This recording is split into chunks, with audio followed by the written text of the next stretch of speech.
Otro de los usos importantes de ser es prácticamente todo lo que tiene que ver con números, incluyendo fechas y horas.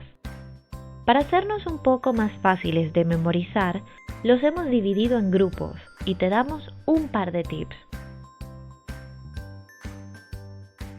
1, 2, 3, 4, 5, 6, 7, 8, 9 y 10.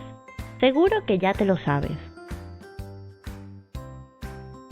11, 12, 13, 14 y 15. Fíjate cómo todos terminan en C, haciendo referencia a las decenas. Presta especial atención al 14 y al 15, ya que todo el mundo los confunde. 16, 17, 18 y 19 son bastante más fáciles de aprender.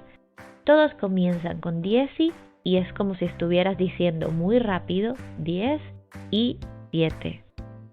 Además, esta forma rápida se repite en otros números. 20, 21, 22, 23, 24, 25, 26, 27, 28 y 29. Siguen el mismo patrón que el grupo anterior. Todos comienzan por 20, haciendo referencia a la veintena.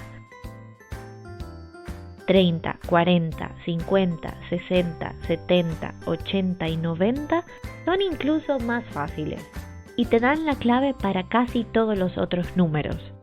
35, 72, 99. No sigo porque seguro que ya entendiste. Pero ojo, mira bien que la forma de escribir es un poco diferente. 24, 44. Puedes encontrar la ortografía de los números en formas diferentes, pero esta es la versión más común. Y no hemos terminado todavía, que te faltan las centenas. 100, 200, 300, 400, 500, 600, 700, 800 y 900. Ya, otra vez hay unos cuantos irregulares, así que ten cuidado, especialmente con 500. Sí, 500, esa es la pronunciación correcta de Ki, Q-U-I.